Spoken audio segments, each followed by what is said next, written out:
Magandang umaga mga ka-happy hour. Narito ang mga balita para sa MBC TV Network News Update, 9 AM edition. BIR nagpaalala na huwag nang hintayin ang huling araw ng filing ng annual income tax. Nagpaalala si Bureau of Internal Revenue Commissioner Attorney Charlito Mendoza sa taxpayers na mag-file ng maaga at magbayad on time, upang makaiwas sa abala at huwag nang hintayin pa ang pinakahuling araw ng pag-file. Sa kabila nito, tiniyak niyang nakahanda naman sila sa dagsa ng mga magpa-file sa May 15. Yes po, at palagi ko nga pong sinasabi kapag kausap po ang mga stakeholders natin, even yung mga business organizations, na wag na po tayong maghintay sana sa huling araw, file early, pay on time, at magbayad po tayo ng tama. Sapagkat para hindi na rin po kayo ma-hassle kung magsasabay-sabay kayong mag-file on the last day. Bagamat handa po kami na mag-entertain at mag-handle ng voluminous transactions na ini-expect po namin during the last few days for the filing. Samantala, pagpapaabot ng tulong medikal sa middle class at mahihirap, pabibilisin ng Marcos administration.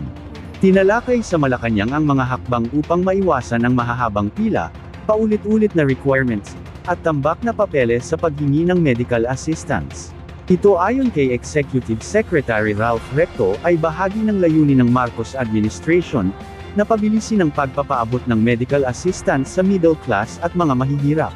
Sa pulong, pinag-usapan ang tungkol sa mas maayos na implementasyon ng medical assistance to indigent and financially incapacitated patients program, sa pamamagitan ng mas malawak na paggamit ng digital platforms, mas mapapabilis ang serbisyong pangkalusugan sa bawat pamilyang Pilipinong nangangailangan ng tulong medikal.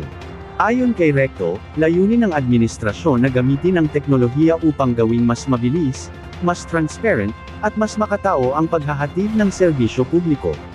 Dapat aniyang tiyakin ng Department of Health na ang programa, napapakinabangan hindi lamang ng mahihirap, kung hindi pati ng mga pamilyang nasa middle class, upang maramdaman ng lahat ang benepisyo ng buwis na kanilang iniaambag sa bansa. At yan ang mga balita para sa MBC TV Network News Update, 9 AM edition. Abangan ang mga susunod na balitaan mamaya, para sa 10 AM edition.